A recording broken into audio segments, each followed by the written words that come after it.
apakah kekurangannya dari segi penampilannya, apakah kekurangannya dari yang lain-lainnya, dari harga dan segala macam. Sehingga ya itu tadi ya, peneliti itu harus jujur terhadap metodologinya, itu bedanya.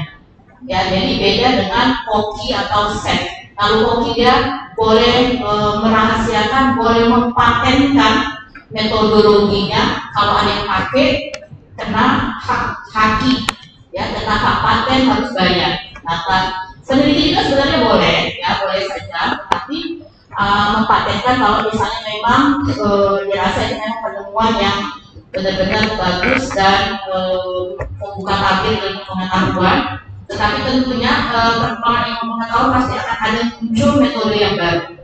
Nah, jadi kenapa instrumen penelitian ini harus di open kepada semua penelitian lain, yaitu tadi ya, untuk memperbaiki ilmu pengetahuan, untuk memperbaiki peradaban manusia. Ya, bayangkan kalau misalnya di dunia kesehatan tidak, jadi dari kita sejarah ya, dari tidak belum ditemukannya antibiotik, kemudian akhirnya ditemukan antibiotik, kemudian antibiotik itu baru 1-2 jenis, sekarang sudah sangat banyak, kemudian turunannya sudah banyak, variannya sudah banyak, ya seperti itu. Nah, itu adalah penelitian semua. Ya, jadi adalah untuk memperbaiki peradaban manusia. Nah, ada syarat instrumen yang digunakan di dalam penelitian. Satu itu adalah harus valid dan satu reliable. Ya, apa itu valid atau dalam hal ini disebut validitas. Validitas ini ada validitas isi, ya, validitas kriteria atau validitas konstruk.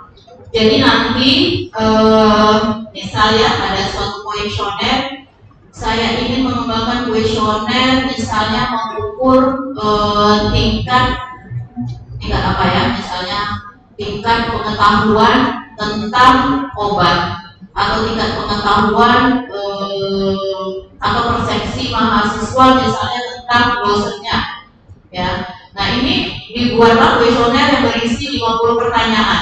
Nah, 50 pertanyaan ini, yaitu tadi itu disebut instrumen. Kuesioner mengukur persepsi ini disebut instrumen mengukur persepsi. Misal ada 50 pertanyaan ini, untuk bisa dipakai dalam sebuah penelitian, dia harus valid, dia harus reliable. Bagaimana cara memvalidkan, mereliabelkan?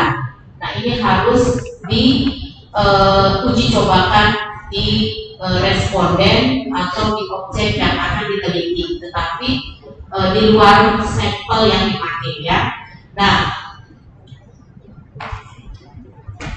untuk bisa valid, ya dia ada validitas isi, ya. Jadi misalnya kurikulum, kemudian tampak, kemudian cara validasi menggunakan kisi-kisi atau dengan konsultasi pakar. Misalnya pengukuran persepsi tadi mungkin akan dibentuk kuesioner persepsi itu berkonsultasi dengan ahli pendidikan kedokteran, ya.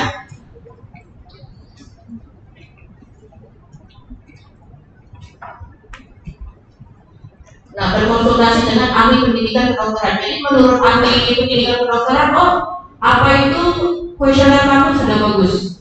Ya udah, dibilang itu valid. Asal dimasukkan apa itu benar-benar ditulis, ya, di dalam laporan penelitian bahwa ini sudah dikonsultasikan ke dosen A, ya, pertanyaannya meliputi ini dan dikatakan ini misalnya sudah valid, sudah oke. Nah, itu namanya validitas isi.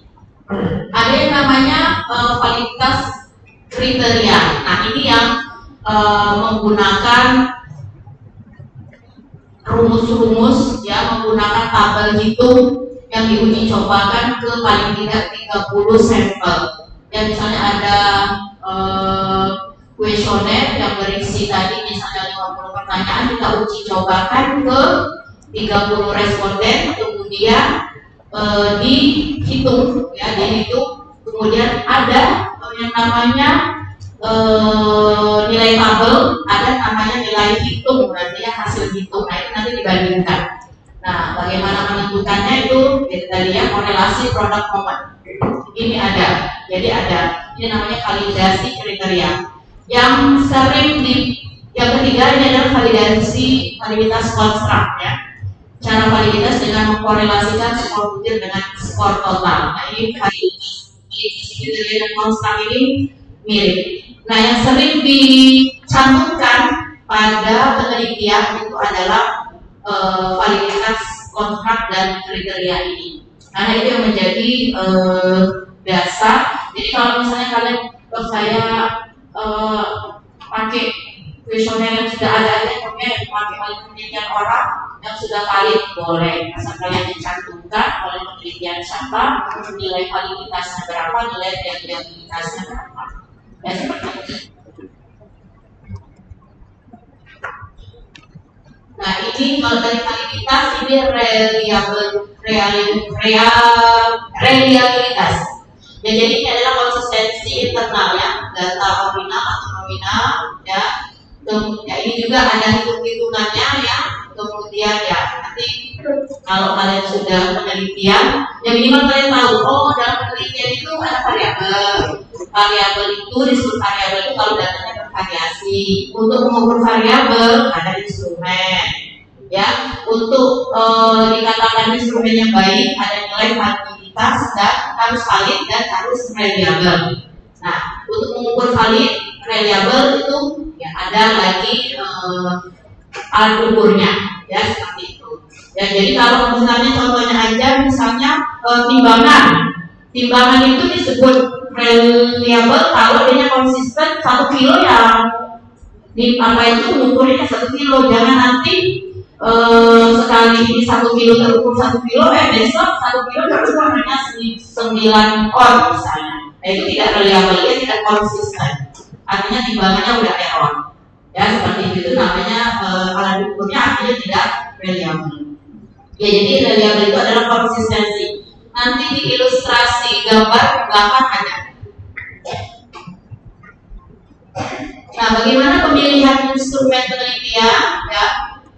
Jadi kalau kalian nanti sudah melakukan penelitian sudah ada instrumen dok, saya mengukur kadar gula darah, saya mengukur kolesterol segala macam pakai misalnya easy touch atau pakai Nesco atau pakai alat ukur apa, tentunya di dalam mesinnya itu pasti ada yang namanya presis apa itu nilai validitas reliabilitasnya. Jadi untuk bisa apa itu kalian cantumkan di dalam skripsi kalian itu bahwa alat ukur ini tipenya ini presisinya ini kalau ada nilai validitas di dalam kotaknya itu kalian cantumkan ya sehingga nanti bisa ditiru oleh penelitian lain.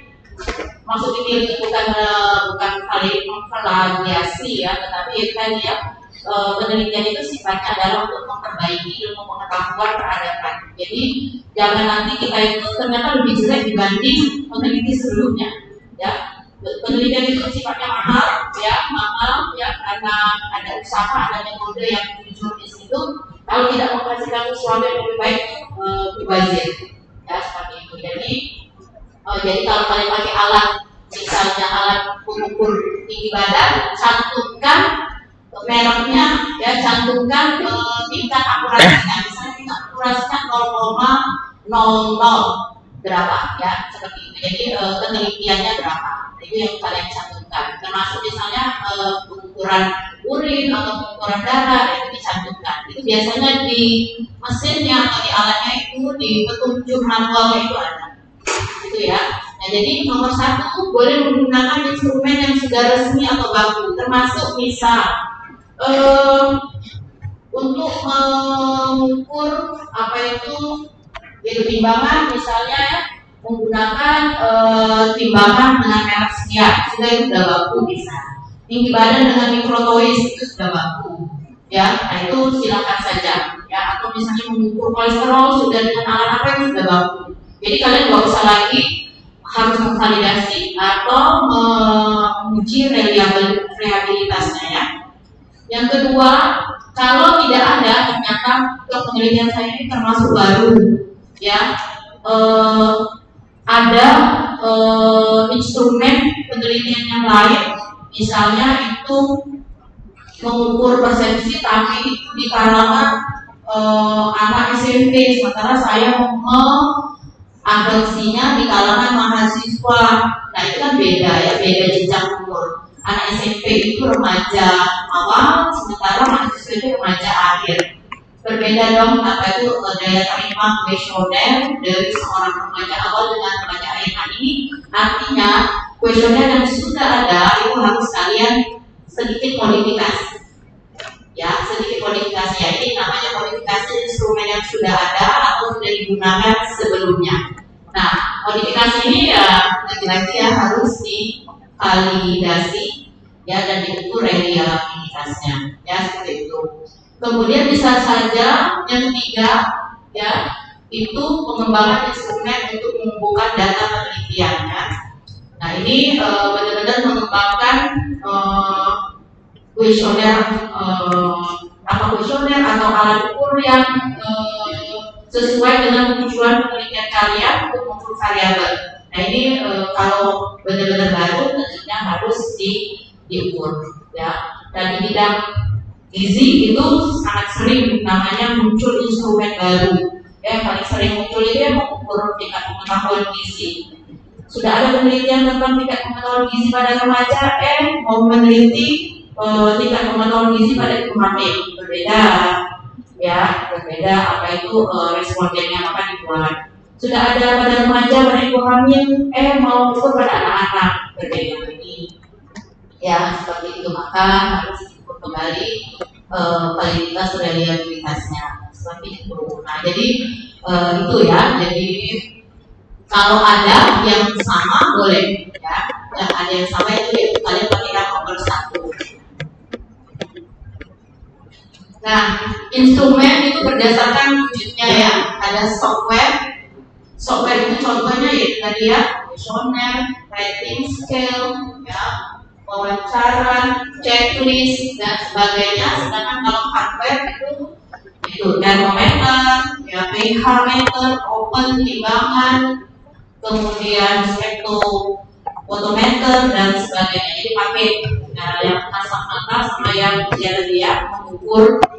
Kalau tidak bisa ditempelkan langsung ke objek atau subjek ya, itu jadinya ya kita pakai apa itu software gitu ya. Tapi kalau bisa diambil data itu pada respondennya langsung itu ya itu hardware ya. Nah, yang sering dipakai ya, sering juga dipakai itu adalah kuesioner. Kuesioner ini berasal dari bahasa Latin ya, kuesioner yang berarti suatu rangkaian pertanyaan yang berhubungan dengan topik tertentu yang diberikan kepada sekelompok individu dengan maksud untuk memperoleh data. Kuesioner ini lebih populer dalam penelitian dibandingkan dari jenis instrumen yang lain. Ya, kemudian dengan menggunakan cara ini dapat dikumpulkan informasi yang lebih banyak dalam waktu relatif pendek dan dengan biaya yang lebih rendah dibandingkan dengan bila peneliti menggunakan wawancara atau teknik lain. Ya, jadi kita itu berbasis data ya, jadi nggak boleh nanya itu dalam rangka. Mungkin kalau penelitian kalian yang S1 skripsi itu mungkin kadang-kadang kecil ya, kalian kan sifatnya hanya mencari pengalaman. Tetapi kalau bagi misalnya kami dosen, skupnya besar, sampelnya ratusan, itu bukan kami yang turun mengambil data itu tidak, ya. Seperti misalnya saya penelitian kemarin stunting di Kabupaten Lampung Tengah itu sampelnya 360 rumah tangga balita stunting yang tersebar di Kabupaten Lampung Tengah. Itu bukan saya yang turun, ya. Saya menurunkan operator di 3 teknik gizi itu sebanyak 8 orang. Nah itu harus ada kerangka yang ditanya yang sama kan, seperti itu ya. Jadi tidak boleh kamu tanya ini, tidak boleh. Jadi artinya yang diambil oleh satu orang mengumpul data dengan pengumpul data yang lain itu harus sama, sehingga nanti data akhir yang dikumpulkan itu adalah sama. Nah, itu dirangkum dalam sebuah yang disebut dengan kuesioner, ya seperti itu. Ya mungkin nanti sebagian dari kalian ini tidak pakai kuesioner karena mungkin penelitian di lab, ya mengumpulkan data secara laboratorium, tetapi sebagian juga turun lapangan di responden atau di objek yang lainnya, sehingga membutuhkan kuesioner. Nah, kuesioner ini harus disusun dulu pada saat seminar proposal, ya.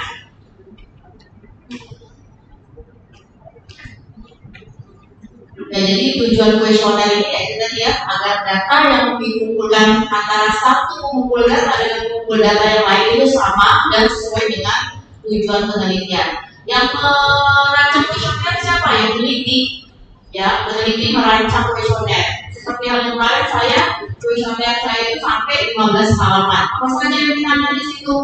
Karakteristik keluarga, ya, status demografi, kepemilikan rumah, kemudian status antropometri, semua tentang barisannya, ya, kemudian imunisasi, kemudian pola makan, jadi satu di dalam satu kuesioner yang tebalnya 15 halaman. Ya, jadi nanya aja bisa 1,5 jam satu numerator ke keluarga. Nah itu ya, kira-kira seperti sehingga nanti kemudian setelah di entry datanya di coding, di entry dapatlah angka-angka yang akan kita analisis. Nah, instrumen yang lain yang perlu diperhatikan dalam menyusun kuesioner, pertanyaan itu tidak menyimpang dari arah atau isu yang dicapai oleh usulan penelitian.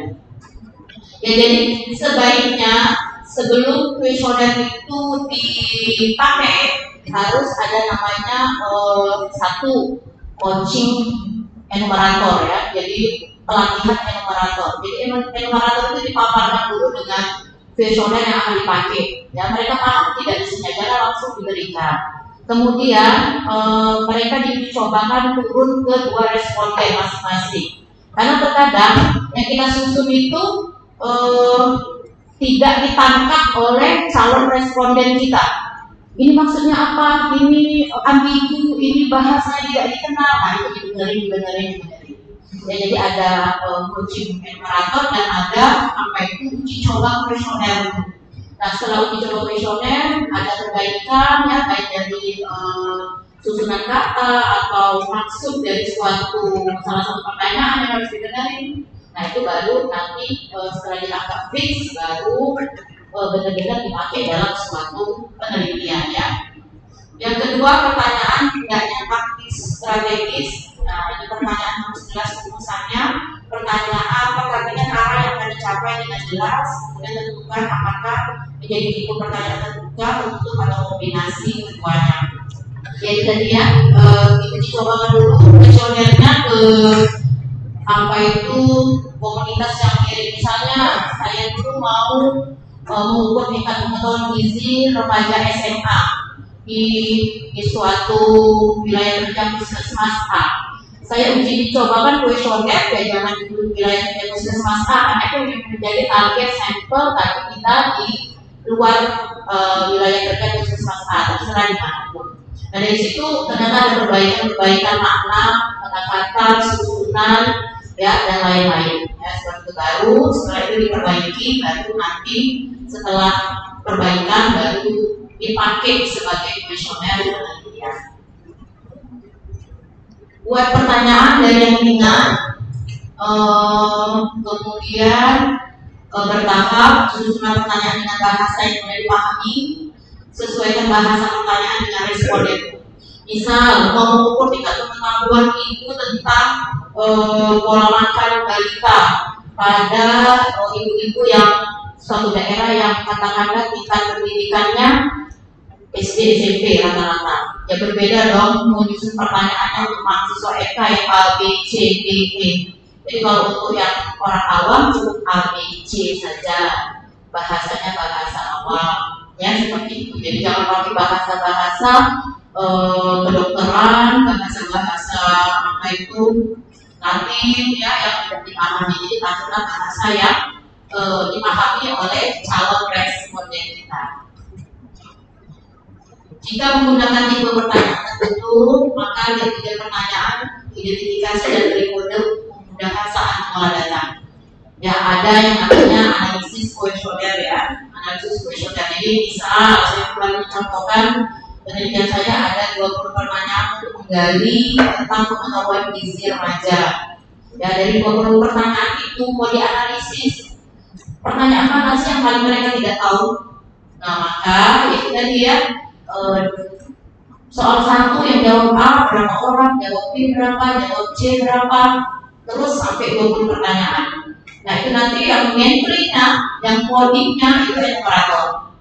Saya sebagai peneliti hanya menerima data dan menganalisis pakai SPSS saja. Ya, seperti itu. Oh, ternyata ada di pertanyaan nomor 5 itu hanya dijawab oleh 5% saja. Ya, 5%, banyak yang salahnya. Nah, ini bisa menjadi masukan ya dari kita peneliti untuk feedback balik ke responden kita untuk memperbaiki tingkat pengetahuan mereka ya, seperti itu. Namanya analisis kuesioner ya. Nah, ini ya, ini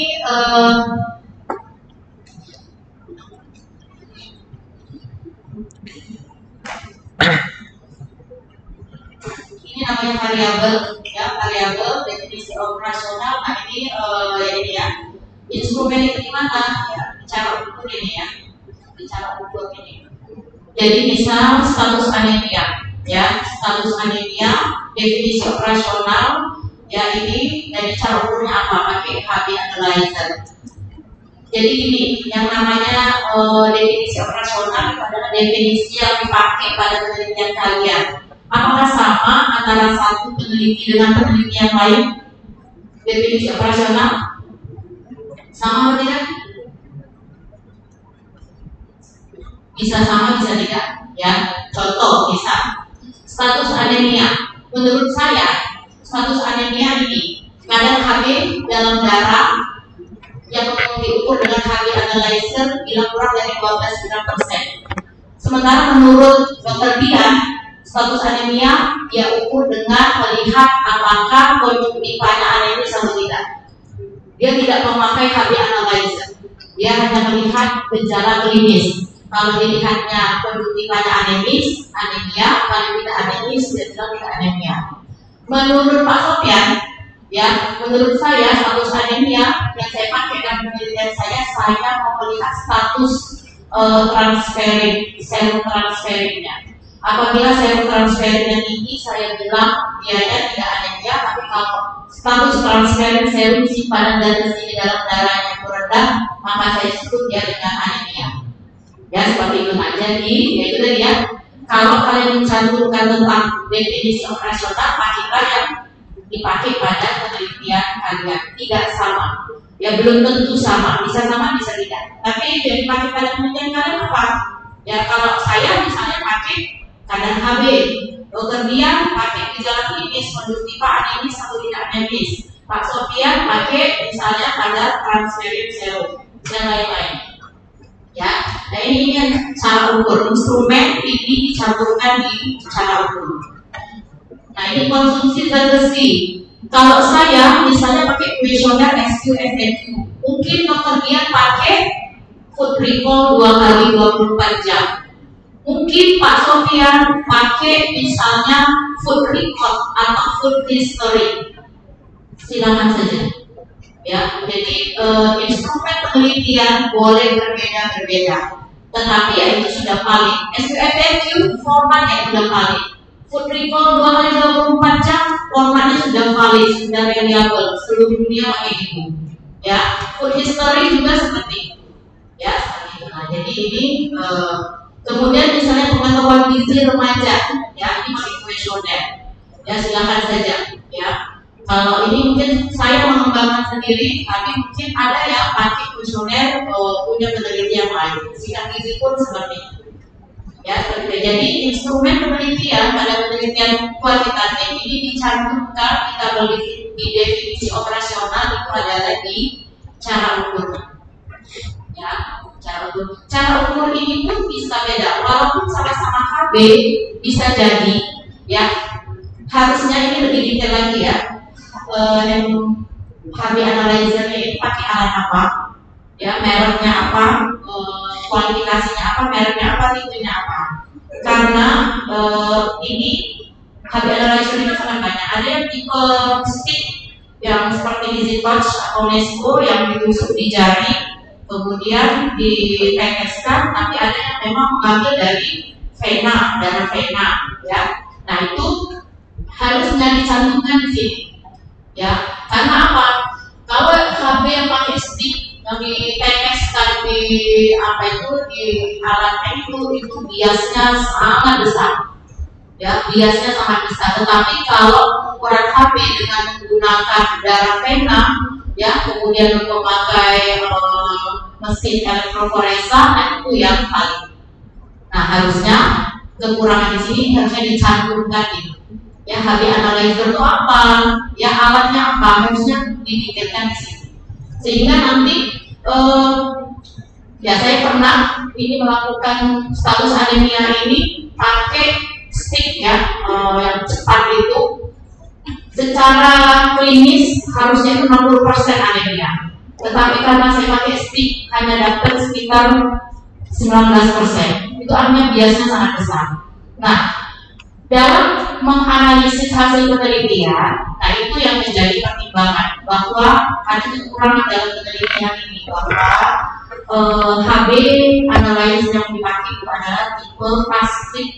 Ya, jadi di mana biasanya sangat besar, ya seperti itu. Nah, ini mungkin bisa jadi yang penelitian yang pernah saya lakukan itu nggak akan dipakai orang, ya tapi itu lalu penelitian harus jujur, ya harus jujur. Jadi karena apa? Tadi biasanya sudah tahu alat instrumennya biasa besar, kenapa dipakai? Ya karena apa itu dengan berbagai macam pertimbangan, mau cepat, mau murah, ya mau simpel. Kalau pakai darah vena kan harus pakai apa itu tabung ETA, pakai petugas laporan dan lain-lain, ya prosedurnya ribet, anaknya pakai pingsan-pingsan kalau apa itu remaja putri, ya seperti itu. Tapi kalau ditusuk sepintas cepat mereka mau.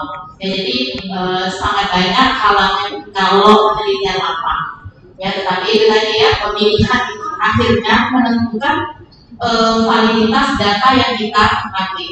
Ya, jadi cara ukur ini harus detail ya.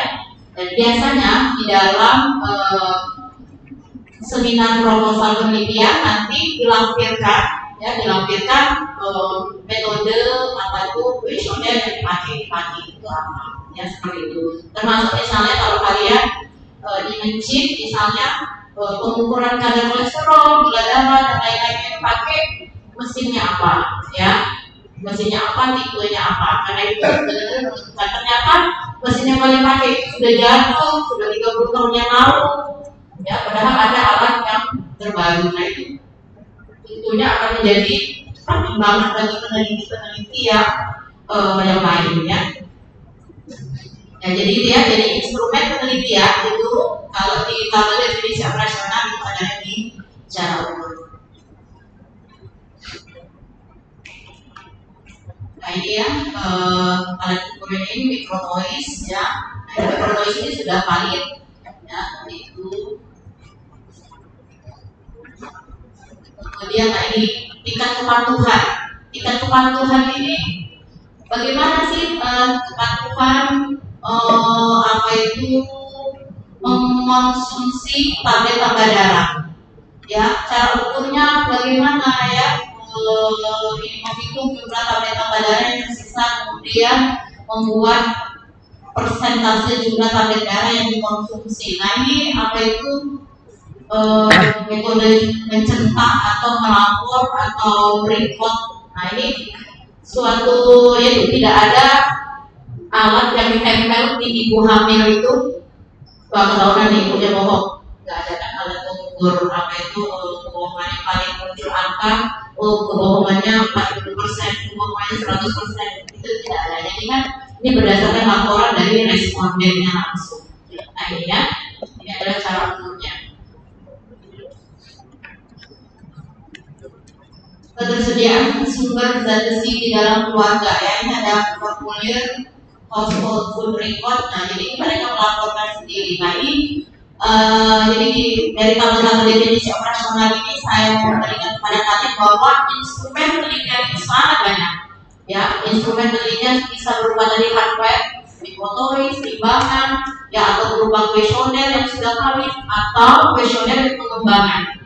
Ya, jadi kalau kayak SPMQ, kemudian ini formulir ini sudah valid. Tetapi ada seperti yang tadi kan mengukur tingkat kepatuhan, tingkat pengetahuan itu harus ya tadi ya kita uji cobakan validitas dan reliabilitasnya. Nah, ini termasuk ini ya asupan vitamin E. Ini kalau tadi SPMQ ini food recall. Ya, kemudian ini nah ini contoh yang lain misalnya kejadian dysmenorrhea pada remaja ya, ini pun mengisi formulir NRS ini. Ya, ini adalah kuesioner. Ya, ini kualitatif yang dikuantifikasi. Ini instrumen penelitian.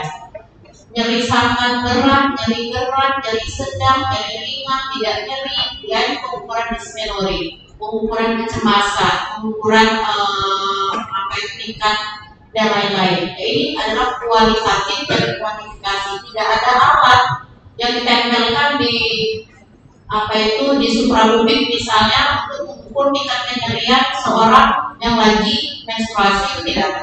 Ya, maka pakai perasaan ya, mengestimasi.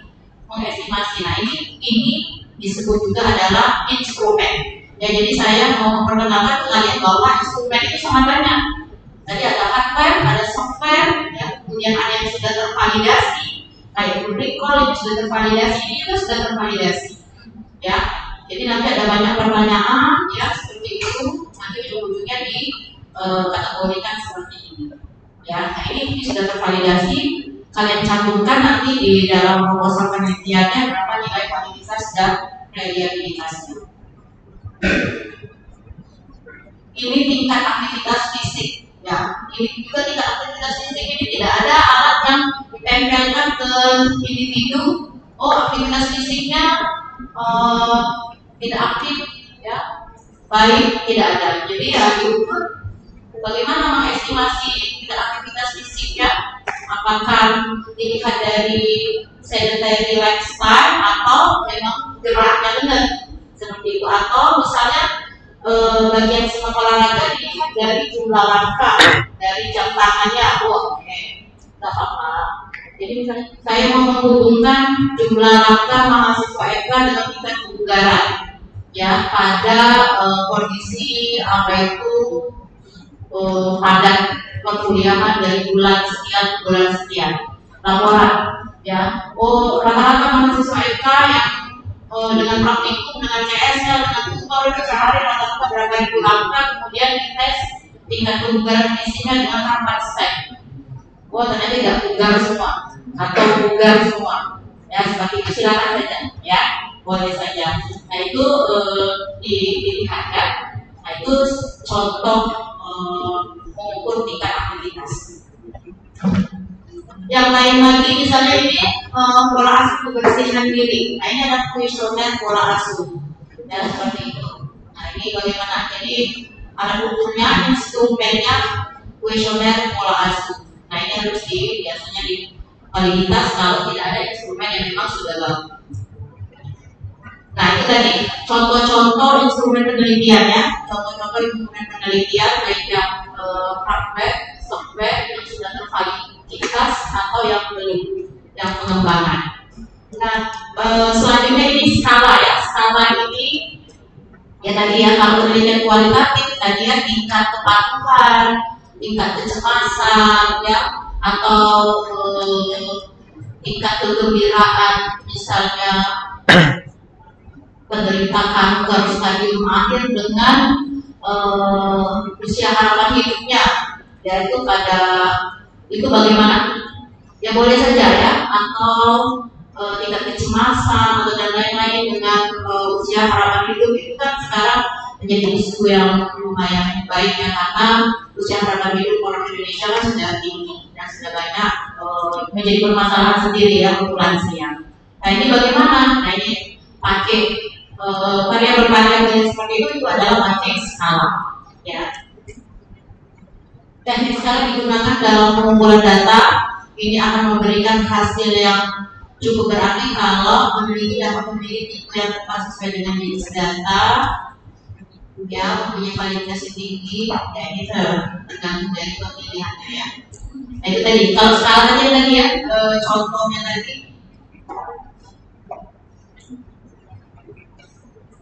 Contohnya ini tadi ya, misalnya tingkat nyeri, ya, atau tingkat kecemasan, yaitu atau persepsi suka tidak suka itu sekarang. Nah, tadi itu semua adalah tentang variabel, kemudian instrumen. Nah, ini apa itu validitas pengukurannya? Kalian lihat gambar ini ya, validitas itu mengukur tepat apa yang mau diukur. Ya, jadi sejauh mana mengukur yang seharusnya diukur. Ya, alat ukur sesuai dengan objek yang diukur, seberapa besar penyimpangan yang dihasilkan. Nah, ini kalian harus ingatkan kalau validitas gambarnya panahnya di tengah. Ya, jadi panahnya di tengah mengukur apa yang seharusnya diukur. Nanti bandingkan dengan reliabilitas. Nah, ini tadi ya, kalau validitas kita pakai, kalau validitas isi itu tadi kan ada 3 ya, validitas isi, konstruk, sama validitas yang satu lagi. Nah itu dia pakai R itu R tabel. Yang dilihat ya, kalau R hitungnya lebih tinggi dibanding R tabel kayaknya pakai. Tapi kalau sebaliknya, bagaimana teknisnya itu ada, ya, ada. Kemudian nah itu ya, nanti ini akan dilihat yang di terakhir. Kalau reliabilitas, jadi konsistensi ya, konsistensi. Ini tidak valid, dia tidak di tengah, tapi dia konsisten di sini-sini terus. Dia reliable tapi tidak valid. Ya, jadi dilihat ya, nanti kalau validitas itu dia persis di tengah, tapi kalau reliable itu apakah dia konsisten mengukur yang itu saja. Jadi stabilitasnya, konsistensi atau kesamaan. Ya, jadi ini kalau di tengah itu nanti hal konsistensi dan dia stabil. Reliabilitas juga ada hitung-hitungannya, ya, ada R itu, ada R tabel. Nilai R ada, jadi ini yang akan dinilai orang nanti misalnya instrumen yang kita pengetahuan itu bagaimana reliabilitas dan validitasnya. Nah ini contoh ya, validitas tadi kan kalian ingat gambar dia adalah di tengah. Nah, mengukur panjang, misal pengukur penggaris itu mengukur berat atau mengukur panjang? Mengukur panjang ya. Nah, dia mengukur panjang itu disebut valid, tapi kalau mengukur berat dia tidak valid. Ya, kemudian reliable ya, harusnya selalu sama reliable, tapi kalau kondisi instrumennya seperti ini ya, satu sisi kita mungkin benar, satu sisi yang lain, maka dia tidak akan reliable. Ya, mungkin kalau pada alat software itu tidak terlalu hardware ya, misalnya microLOIS mungkin tidak terlalu nyata lah ya, antara valid tidak valid, atau memang nggak akan mungkin orang microLOIS dipakai untuk mengukur berat badan ya, seperti itu. Tetapi terkadang ada bias misalnya yang tadi ya, instrumen mengukur tingkat pengetahuan gizi itu mau diterapkan di remaja putri pakai instrumen yang lain. Maksudnya instrumen dari penelitian yang lain, ternyata begitu dicari sumber aslinya itu instrumennya ternyata untuk anak SD, padahal mau diterapkan di anak SMA. Nah itu artinya tidak mengukur yang seharusnya ya, seperti itu. Atau misalnya mengukur kepatuhan minum tablet tambah darah pada ibu hamil, ada instrumennya, mau diterapkan di mengukur kepatuhan minum tablet tambah darah pada remaja putri, padahal program antara TTD ibu hamil yang 90 tablet tambah darah itu memang ada fix, sementara pada remaja putri itu tidak ada. Nah artinya instrumen yang mengukur kepatuhan tadi yang pada buah itu tidak bisa, kalau digunakan pada remaja putri dia menjadi tidak valid, ya seperti itu. Nah, jadi kalau nanti kalian penelitian menggunakan instrumen orang lain, jadi lihat, ini lihat instrumen asli dari penelitian aslinya, harus mendapatkan kuesionernya. Atau misalnya pengukuran tingkat kecemasan dengan variabel apa? Ternyata pengukuran tingkat kecemasannya itu adalah digunakan untuk pasien kanker, sementara kalian mau mengukur tingkat kecemasan pada mahasiswa yang sehat, nah itu artinya tidak valid. Seperti itu ya, jadi berbeda populasinya. Nah itu mungkin kalau yang hardware ya mungkin secara kasat mata bisa dilihat valid tidak valid, tapi terkadang itu menjadi tidak valid kalau populasi atau sampelnya itu berbeda dengan instrumen asalnya. Nah kita telah ayat, kita yang bawah dulu, dia pas di tengah dan konsisten di tengah, maka dia valid karena selalu di tengah dan konsisten di tengah. Ya, gambar yang kedua ini, apakah dia di tengah? Tidak, artinya dia tidak valid. Ya, jadi kita anggap bahwa yang tengah ini adalah tujuan kita, ya target mengukur variabelnya. Dia tidak valid karena tidak mengukur yang di tengah, karena ini menjadi target, tetapi dianya konsisten mengukur di situ saja. Dia variabel. Ya, yang ke kiri atas, ya, dianya itu tidak valid, tidak ada yang di tengah, ya, tapi juga menyebar, tidak konsisten juga, ya. Jadi dianya tidak valid dan tidak variabel. Yang ini juga, ya, hanya ada satu yang bisa mengukur di tengah, ya. Adalah validnya, walaupun dari sekian apa itu shootnya ya hanya satu ya dianggap valid. Tetapi itu ya dia tidak konsisten mengukur. Jadi kadang dapat nilai A, kadang dapat nilai B, kadang dapat nilai C. Jadi dia tidak konsisten. Nah ini tidak valid. Ada satu yang valid tetapi yang lain tidak reliable. Ya seperti itu. Itu tadi lagi-lagi kalau sifatnya adalah hardware, ya mikrotoris, pengukur berat badan, tinggi badan, atau mungkin pengukur kolesterol, kita mungkin tidak akan tertukar, ya. Tapi kalau sifatnya tadi berubah kuesioner dari populasi sampelnya pada respondennya itu sangat sering terjadi.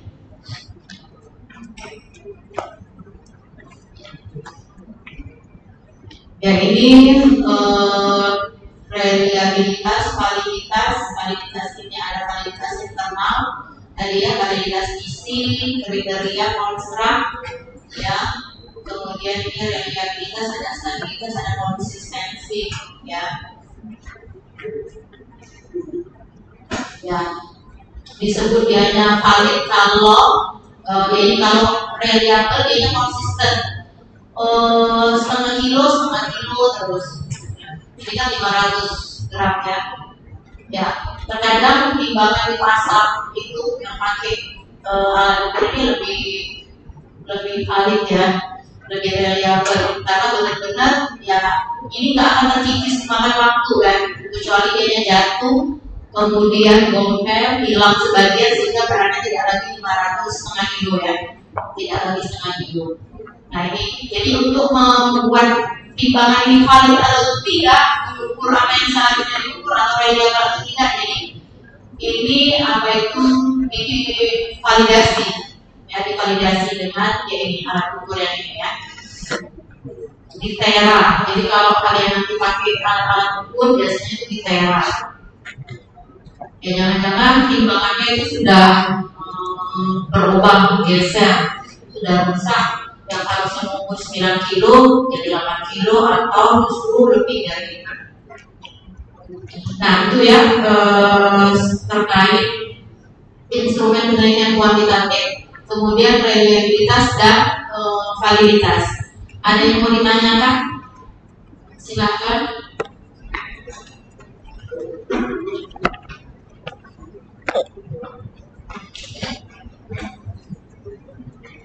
Kalian sudah UTP ya? Sudah dong. Sudah? Ya, baiklah. Ya. Sama.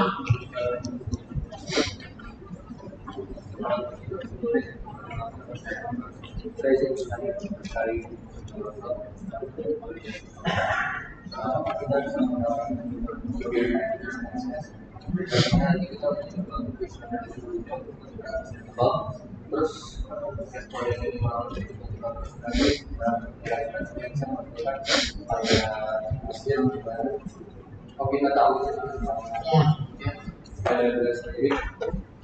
kita bisa beberapa tahun dari situ. Nah, kemudian kalau misalkan hasilnya ternyata valid dari kita terus terus apakah misalkan ada tidak valid tapi itu misalkan belum tidak valid bagaimana seperti itu. Baik, SPSS itu hanya tools untuk menghitung membandingkan antara R itu dengan R tabel atau untuk menghitung korelasi performanya. Itu hanya tools saja, bisa manual. Ya, bisa manual. Jadi minimal sampel untuk menguji cobakan suatu kuesioner itu secara aturan itu minimal 30. Tetapi biasanya semakin kecil maka biasanya semakin tidak valid, semakin tidak reliable. Jadi semakin besar, semakin valid, semakin reliable. Ya, tapi syarat minimalnya itu adalah 30. Ya, jadi masalah dijalankan pakai SPSS atau tidak itu hanya tools untuk menghitung saja. Manual pun bisa. Ya, sebagai jadi bukan soal SPSS-nya. Nah, kemudian bagaimana dong kalau misalnya tidak valid, tidak reliable? Jadi begini, pada tahapan penelitian suatu kuesioner itu harusnya tidak boleh dipakai kalau dia tidak valid atau tidak reliable atau salah satunya tidak valid, tidak variabel. Jadi syarat suatu kuesioner atau instrumen dipakai itu harus valid, harus variabel. Ya, kalau ternyata ditemukan tidak valid, kita ubah. Ya, kita ubah konstruknya, kita ubah isinya. Ya, atau kalau dia yang berupa pertanyaan, kita pakai yang valid saja. Bisa, ada 50 pertanyaan atau 30 pertanyaan. Yang valid itu adalah 18 dari 20, ya udah dipakai aja 18. Tidak boleh dipakai yang tidak valid atau tidak reliable, itu tidak boleh. Ya, kalau misalnya kita mau publikasi di jurnal-jurnal yang terakreditasi baik, itu ditolak. Ya, kecuali kalau di Medula Juki akreditasinya masih termasuk. Gitu ya. Tapi kalau dia indeks CIPTA, ya kalau yang tinggi itu jelas sangat ditolak. Ya, jadi syarat suatu instrumen untuk bisa dipakai dalam sebuah penelitian harus valid, harus reliable. Kalau ternyata pada uji coba sebelum penelitian ditemukan tidak valid, tidak variabel, harus divalidkan, harus direliabelkan. Harus, ya. Bisa dengan menambah jumlah sampel uji coba. Ya, seperti itu, atau pakai ya, kalau dia berupa pertanyaan pakai valid. Biasanya karena itu harus disiapkan banyak pertanyaan. Kalau dia berupa pertanyaan 50, nanti yang nggak terpakai 30 masih ada 20, gitu loh. Ya, ada 30 yang nggak terpakai 10 masih ada 20. Sekali itu jangan cuma menguji coba kali 5, ya. Kalau nggak terpakai 3, tinggal 2 masa pertanyaan mengukur suatu variabel dengan 2 pertanyaan. Ya, seperti itu. Jadi syarat sebuah instrumen itu harus valid, harus reliable. Ya, tidak boleh salah satunya tidak terpenuhi. Ya, jadi harusnya juga di konstruknya diperbaiki atau pakai yang harus. Ternyata timbangannya tidak mengukur sesuai berat badan, ya masa mau dipakai? Ya tentunya jadi salah dong datanya yang diukur. Harusnya 40, 42. Ya kalau pada orang dewasa mungkin tidak terlalu bermakna, tapi kalau bagi anak di bawah 1 tahun selisih 2 kilo Namun emak yang ya 8 kilo jadi 6 kilo jadi gizi buruk. Ya, pekategorian datanya menjadi salah. Ya, bisa lebih rendah atau lebih tinggi, pokoknya salah. Gitu ya. Gitu apa? Ada lagi? Ya, apa deh?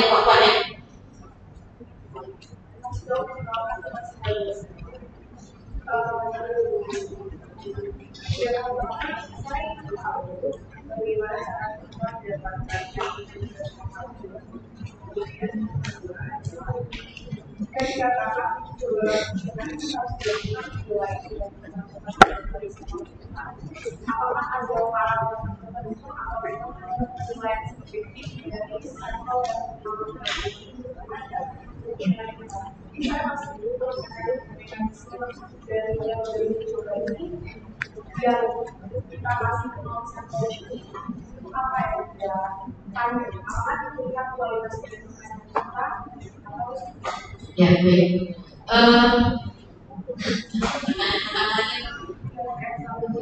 Itu harus ada praktiknya ya.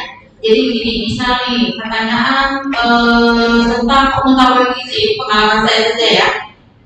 Jadi dari 30 responden yang diuji cobakan, responden 1 jawab apa? A. Responden 2 jawab A. Responden 3 jawab B. Responden 4 jawab B. Itu semua di-entrykan di Excel. Ya, jadi jawaban mereka di-entrykan semua. Dari misalnya ada 50 pertanyaan, entry semua. Nanti ada runningnya, itu harus praktikum ya, harus praktikum. Jadi nanti akan muncul konsistensi jawaban. Pertanyaan yang baik itu tentunya harus tidak terlalu mudah, tidak terlalu sulit. Harusnya seperti itu. Ya, jadi kalau misalnya dia sebarannya itu aneh, itu dianggap dia tidak valid. Ya, dianggap tidak valid. Ini orang bingung, ini maksud pertanyaannya ini apa ya? Jadi sebaran ABCD-nya itu menyebar tidak bagus, sama kayak reliable validitas tadi. Nah, dianya semakin bagus itu ya kalau dianya konsisten dan valid sesuai dengan titik-titik validitas reliabilitas. Nah itu jadi bisa ada 50 pertanyaan lagi ya, ada 30 responden. Jadi responden 1 pertanyaan nomor 1 sampai 50 kita entry semua A, B, C, D nya. Tapi bukan A, B, C, D nya ya, kita entry codingnya A1, B2, C3, B4, B5 codingnya, karena biasanya SPSS itu membaca angka ya seperti itu. Nah itu nanti ada runningnya, itu harus praktikum ya seperti itu. Nanti akan muncul itu di belakang itu hitungnya berapa, ada runningnya itu ya, itu harus praktikum. Nanti katanya selesai. Kemudian bagaimana sih menguji cobakan sampel yang katanya di luar, menguji cobakan kuesioner di luar sampel. Saya contohkan, saya kemarin itu penelitian di wilayah kerja Puskesmas Tanjung Sari yang Tanjung Bintang, bukan Tanjung Sari yang Natal. Ya, jadi saya mau menguji mau meneliti di situ. Di situ ada 5 SMA. Mau menguji coba kuesioner pengetahuan gizi remaja SMA. Saya tidak memakai remaja SMA yang di wilayah kerja Puskesmas Tanjung Sari Tanjung Bintang, tapi saya uji cobakan di remaja SMA di Bandar Lampung atau yang di luar Tanjung Sari itu maksudnya, betul ya, dengan karakteristik yang sama-sama anak SMA, sama-sama remaja putri. Jangan nanti pakai remaja putri pakai SMP, itu berbeda ya, berbeda secara penerimaan untuk mengukur tingkat pengetahuan, atau diuji cobakan di anak SMA laki-laki. Nah itu tidak boleh. Itu maksudnya dengan karakteristik yang sama. Saya mau mengukur tingkat pengetahuan gizi ibu hamil di wilayah kerja Puskesmas A. Nah, kuesioner tingkat pengetahuan gizi ibu hamil ini saya uji cobakan di luar wilayah kerja Puskesmas A, tapi sesuai ibu hamil. Ya, jangan di ibu yang tidak hamil. Ya, atau di kebetulan ada apa itu posyandu lansia, pokoknya yang perempuan deh saya kasihin, kan beda apa itu target sampelnya. Jadi dengan karakteristik yang sama, tetapi di luar target sampel penelitian kita, gitu ya. Sama-sama misalnya mengukur tingkat pengetahuan apa di mahasiswa FK, kuesionernya belum tervalidasi, ya. Nah, mahasiswa FK itu mahasiswa yang mana? Maksudnya prodi pendidikan dokter. Nah, kita uji cobakan bersama, ya, katakanlah kesehatan, farmasi, atau misalnya kalau ada S1 gizi, atau misalnya ya sama-sama mahasiswa yang misalnya kesehatan, jangan misalnya di mahasiswa teknik seperti itu, berbeda mungkin nanti akan hasilnya. Jadi sama-sama mahasiswa kesehatan, jadi carilah karakteristik sampel yang mirip dengan calon target sampel kita, gitu ya. Bisa dipahami? Apa lagi?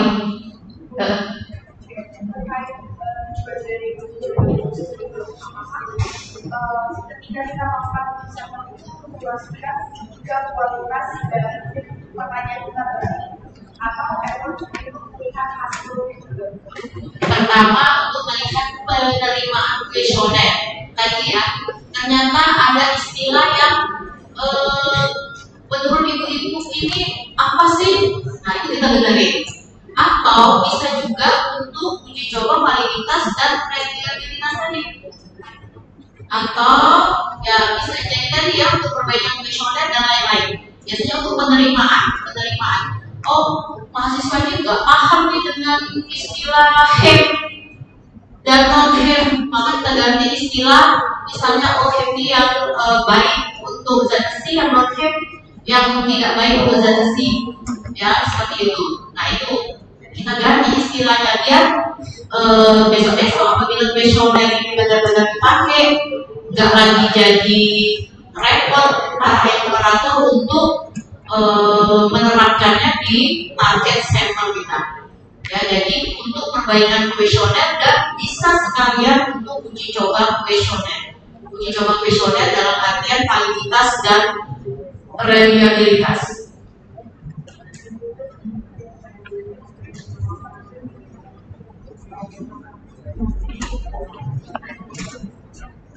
Tadi untuk ranking SPSS itu minimal 30. Kalau sekedar uji coba kuesioner itu mungkin lebih dikit. Tapi kalau mau sekalian validitas dan reliabilitas untuk ranking statistik itu 30. Kalau sekedar untuk uji coba kuesioner, satu enumerator cukup, 2 responden aja cukup. Karena kan itu hanya untuk sekedar memperbaiki konstruk kuesioner saja ya, penerimaan calon responden kita di luar target sampel. Tapi kalau sekalian untuk uji coba validitas dan reliabilitas, ya itu tadi karena dia mau di-ranking di SPSS, syarat statistik itu minimal 30. Ya, syarat statistik itu minimal 30. Ya kan, biasanya seperti itu, minimal 30. Ada yang lain?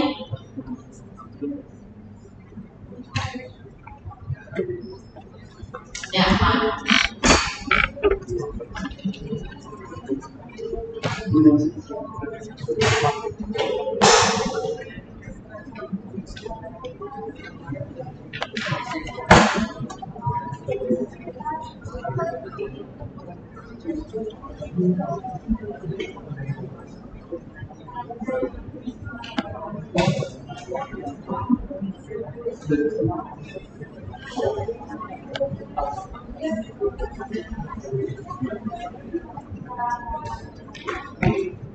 usahakanlah karena ini kan yang kita pentingkan kan sampel target sampel kita ya. Jadi usahakan carilah karakteristik yang semirip mungkin. Khawatirnya nanti kita cobakan di karakteristik dengan status sosial ekonomi yang berbeda. Bagi ibu-ibu yang S1 S2 pertanyaan ini gampang. Dia sudah paham istilah protein hewani, protein nabati. Jadi yang di desa mungkin protein hewani nabati nggak tahu, taunya karbohidrat misalnya seperti itu, sehingga nanti apa imbasnya pada saat untuk kuesioner benar-benar kita pakai di dalam penelitian kita, mengumpul data, kalian sebagai peneliti menemui banyak kesulitan. Ya, karena apa? Ya tadi tugas kuesionernya tidak sesuai dengan target sampel kita. Ya, seperti itu. Itu sebenarnya untuk membantu kita agar nanti lulus pada saat uji coba turun lapang. Biasanya akan selalu ada perbaikan. Ya, seperti itu. Ya.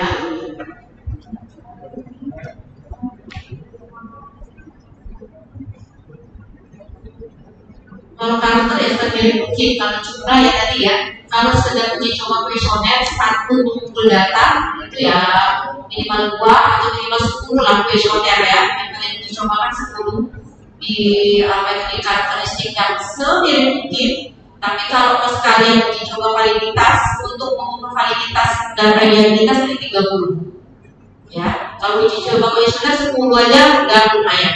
10 saja untuk uji coba kuesioner kan. Tapi kalau untuk mengukur validitas sesuai dengan syarat statistik itu empirical sampelnya 30. Apalagi 10 cukup. Namanya saja kuesioner ini udah nggak ada masalah nih. Secara istilah mereka paham, secara strukturnya mereka paham, udah bisa dipakai.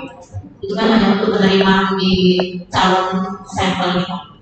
Tapi kalau mau running validitas, reliabilitas tadi secara syarat statistik ya itu 30. Kalau dicoba spesialnya 10 aja. Ada yang lain?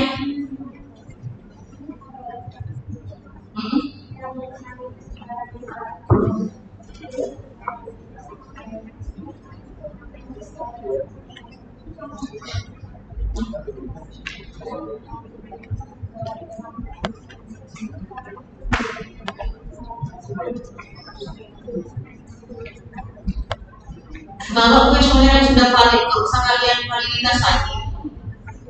Ya, tinggal nanti menyesuaikan saja. Mungkin di desa nggak ngerti nyeri itu apa, pakai istilah sakit atau pakai istilah terang atau pakai istilah apa. Tapi kalau susunan kuesionernya nggak usah dikotak-katik. Ya, itu hanya kalau di sini itu nggak pakai istilah nyeri, mereka nggak paham nyeri, kram atau apalah gitu loh. Ya, jadi sekedar istilah kalau susunan segala macam jangan diapa-apain. Kalau sudah valid seperti itu ya. Terus apa itu ya tadi? Kalau misalnya ternyata kuesioner kalian belum diuji validitasnya itu tadi, per kuesioner di entry jawabannya apa? Nanti dari SPSS itu ada hitung-hitungannya. Harusnya itu pakai. Ya. Apa aman? Cukup. Yang lain? Ya, kita kalau sudah demikian ya kuliah kita tentang instrumen penelitian kuantitatif, reliabilitas dan validitas. Bila ada yang kurang berkenan saya minta maaf. Saya akhiri. Wassalamualaikum warahmatullahi wabarakatuh. Waalaikumsalam.